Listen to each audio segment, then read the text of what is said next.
Assalamualaikum warahmatullahi wabarakatuh. Alhamdulillah wa syukurillah, wassalatu wassalamu ala rasulillah, la haula wa la quwata illa billah. Bahwa selama ini Kiai Imaduddin Usman Al-Bantani sering atau bahkan selalu dijulukin sebagai Al-Kaburi oleh para habib dan para muhibinnya. Padahal yang sebenarnya terjadi, Kiai Imaduddin tidak pernah kabur dalam perdebatan nasab di Kesultanan Banten pada 1 tahun yang lalu itu. Nah, berikut ini adalah Raden Sayyid Muhammad Salim Trah Sunan Derajat yang mengungkap sebenarnya apa yang terjadi di balik layar dalam peristiwa debat nasab di Kesultanan Banten pada waktu itu, bahwa memang sebenarnya Kiai Imaduddin tidak pernah kabur, ya karena memang tidak datang.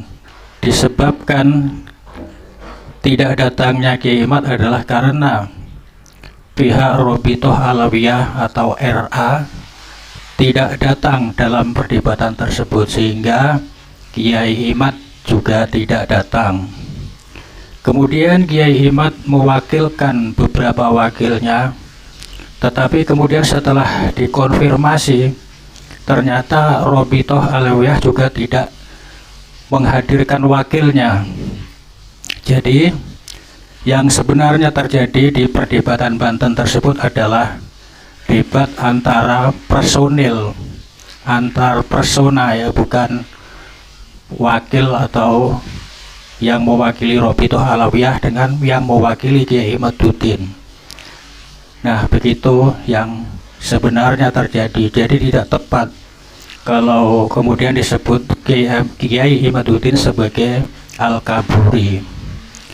Itulah kejahatan dari kaum Habib yang suka sekali memfitnah dan membuat framing yang menjatuhkan, dan itu memang hal yang sangat disukai oleh mereka, kaum Habib dan para muhibin tersebut.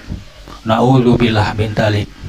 Nah, untuk mengetahui lebih lengkapnya, mari kita ikuti cerita di balik layar yang disampaikan oleh Raden Sayyid Muhammad Salim. Yuk kita ikuti.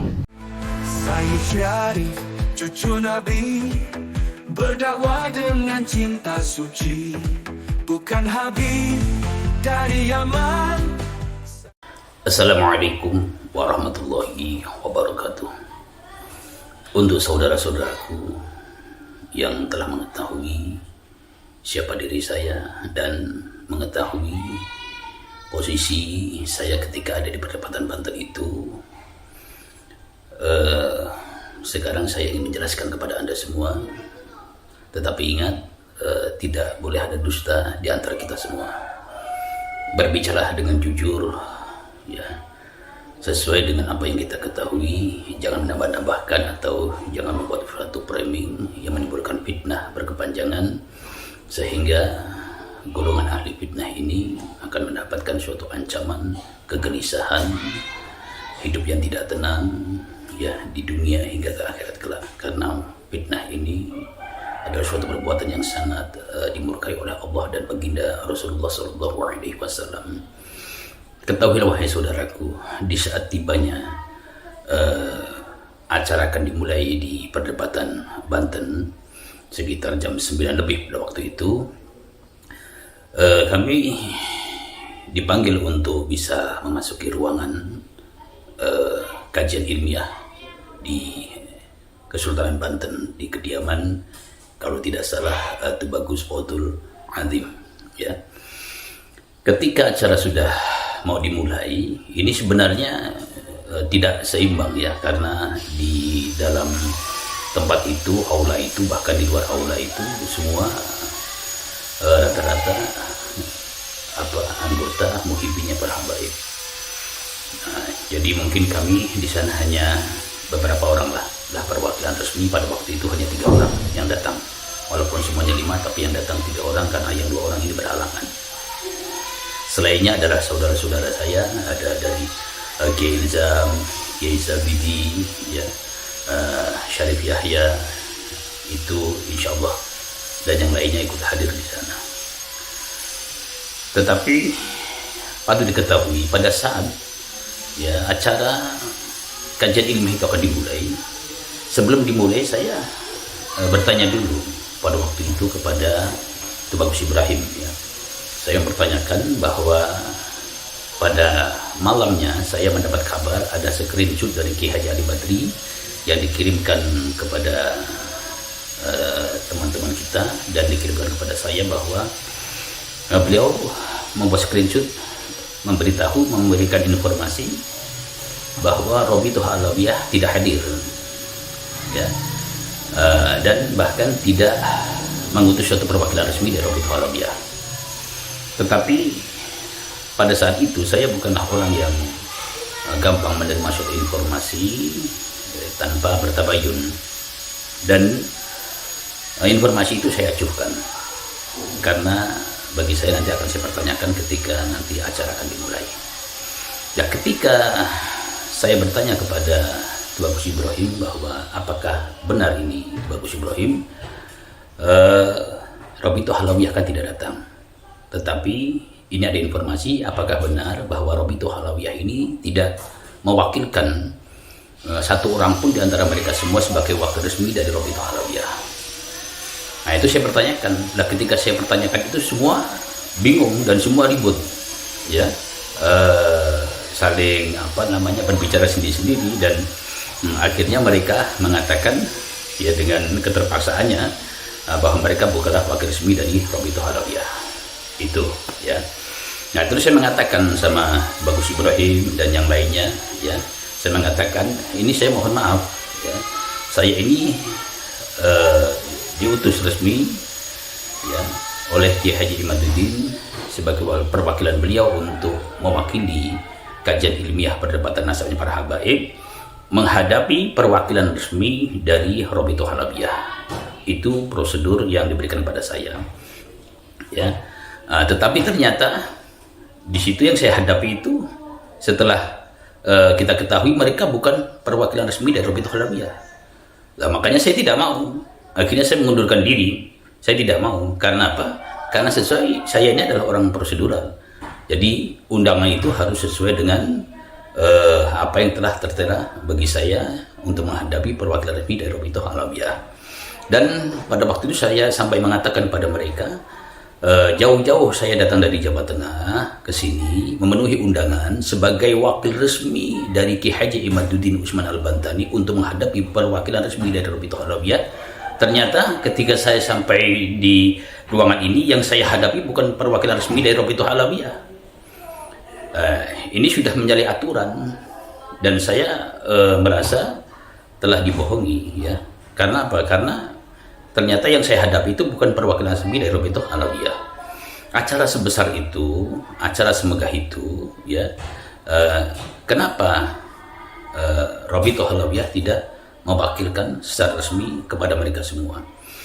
Akhirnya saya mengundurkan diri dan saya bilang pada waktu itu, ya, karena saya di sini mencari suatu kebenaran, bukan pembenaran. Apalah arti saya berdebat kalau bukan dengan wakil resmi Robitoh Alawiyah secara prosedural yang telah ditugaskan untuk saya sebagai wakil resmi dari Kiai Haji Imaduddin Usman. Nantinya perdebatan itu, kata saya waktu di perdebatan Banten, hanya akan menimbulkan polemik, hanya akan menimbulkan permasalahan semakin besar dan meruncing. Jadi saya tidak mau, karena saya adalah seseorang yang ditugaskan untuk menghadapi wakil resmi dari Robitoh Alawiyah.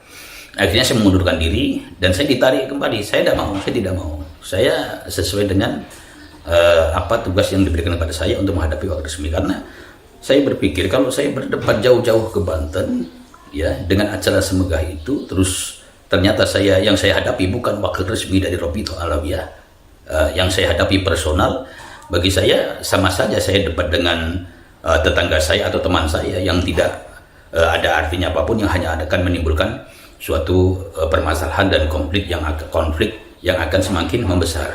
Oleh karenanya saya menjaga hal seperti itu, saya mengundurkan diri. Dipaksa saya tidak mau, karena itu sudah menyalahi suatu aturan yang telah diberikan kepada saya. Itu seperti itu. Dan pada waktu itu perdebatan antara Teguh Kori dan Buya Qurtubi serta yang lainnya itu tidak mewakili Kiai Haji Imaduddin, dan pihak Kiai Qurtubi juga tidak mewakili dari Robitoh Alawiyah. Jadi itu perdebatan personal, ya. Makanya karena itu perdebatan personal, tidak boleh diatasnamakan perdebatan yang mengatasnamakan Kiai Haji Imaduddin dan perdebatan yang mengatasnamakan Robitoh Alawiyah. Jadi itu perdebatan personal. Ya, monggo silahkan Anda cermati baik-baik untuk semuanya itu. Nah, itulah yang terjadi. Sebenarnya ada yang menjadi suatu pertanyaan bagi saya. Kenapa pada waktu itu, ya, Robitoh Alawiyah tidak mewakilkan secara resmi kepada Buya Qurtubi, ya, Kiai Haji. Di situ ada Kiai Haji Idrus Romli, ya. Walaupun dia duduk di belakang, tidak berani maju ke depan, ya, itu bukan karena dia tidak berani, mungkin karena dia melihat yang di depan itu sama-sama Kiai NU. Ada Gus Wafi, ya, ada Gus Rumel Abbas, ada siapa lagi itu, Habib Hanif Al-Atos, ada semuanya di situ. Nah, yang menjadi pertanyaan saya sampai sekarang, kenapa pada waktu itu Robitoh Alawiyah tidak berani atau tidak mau mewakilkan secara resmi kepada mereka semua, padahal mereka semua ini notabene terkenal sangat alim, sangat pintar, dan sangat lihai di dalam perdebatan. Nah, ini menjadi pertanyaan saya. Oleh karenanya pada waktu itu saya berpikir, ya, kalau Robitoh Alawiyah saja tidak mewakilkan kepada kalian semua yang hadir pada hari ini, itu mereka semua, ini berarti menunjukkan bahwa Robitoh Alawiyah tidak memiliki atau tidak mempercayai mereka semua sebagai orang-orang yang bisa mewakili Robitoh Alawiyah. Lah, kalau Robitoh Alawiyah saja sudah tidak percaya dan tidak mempercayai kepada mereka semuanya, ya, untuk apa saya berdebat dengan mereka? Untuk apa saya berdebat dengan mereka? Kalau Robitoh Alawiyah saja tidak percaya dan tidak mempercayai kepada mereka, dengan bukti mereka bukanlah perwakilan resmi dari Robitoh Alawiyah. Padahal waktu itu yang diundang Robitoh Alawiyah, ya. Yang diundang Robitoh Alawiyah. Kalau Kiai Haji Imaduddin beliau diundang dan beliau tidak hadir, wajar, karena memang kedua belah pihak ini diundang sama-sama, dan yang satu tidak hadir, wajar. Tetapi Kiai Haji Imaduddin waktu itu dengan beraninya mereka, Kiai Haji Imaduddin mempercayakan kepada kami sebagai wakil resmi beliau untuk menghadapi perwakilan resmi dari Robitoh Alawiyah. Apakah Kiai Haji Imaduddin tidak berpikir sampai ke situ? Kiai Haji Imaduddin, kalau perwakilan resminya Kiai Haji Imaduddin ini tidak sanggup dan tidak mampu mengalahkan hujah mereka, maka konsekuensinya, pertaruhannya, Kiai Haji Imaduddin harus mengakui seluruh kebenaran nasabnya para habaib.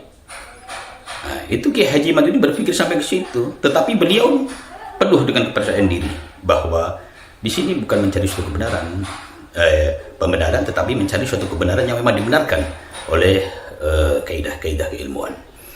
Nah, ini seperti itu. Jadi yang menjadi pertanyaan saya sampai hari ini, kenapa Robitoh Alawiyah tidak memberikan suatu kepercayaan resmi kepada mereka semua yang hadir di perdebatan Banten untuk mewakili secara resmi Robitoh Alawiyah? Begitu saudaraku. Monggo silakan kalian berpikir masing-masing ada apa dengan semua ini. Sedikit mengulas tentang perihal perdebatan Banten yang selama ini banyak tertutupi, ya. Sebenarnya begini, pada waktu itu oleh Tubagus Ibrahim dan oleh sahabat saya Tubagus Syafari, itu sebenarnya mereka itu berniat baik mengundang kedua belah pihak, yaitu dari pihak Kiai Haji Imaduddin Usman Al-Bantani, terus mengundang juga pihak Robitoh Alawiyah. Tetapi ketika mereka mengundang Robitoh Alawiyah pada waktu itu, ini yang terjadi, Robitoh Alawiyah itu mereka tidak bisa hadir, katanya dikarenakan sakit, ya. Padahal hal ini kan tidak masuk akal, ya. Anggota Robitoh Alawiyah kan banyak, bukan hanya satu orang. Masa anggota Robitul Halawiyah sebanyak itu kok sakit semua, kan sudah tidak mungkin. Kalau satu sakit kan bisa yang lain mewakilkan, yang penting resmi dari Robitul Halawiyah. Dan ketika Tuan Gus Ibrahim ini sowan ke tempat Kiai Haji Imaduddin, Kiai Haji Imaduddin siap untuk datang. Kalau dia salah seperti itu waktu itu. Begitu mengetahui situasi kondisi bahwa Robitul Halawiyah tidak bisa datang, maka seharusnya dari pihak Kesultanan Banten itu meminta kepada Robitul Halawiyah agar Robitul Halawiyah ini mengirimkan suatu utusan perwakilan resmi dari Robitul Halawiyah untuk menghadapi Kiai Haji Imaduddin Usman Al-Bantani, atau menghadapi perwakilan resmi dari Kiai Haji Imaduddin Usman Al-Bantani.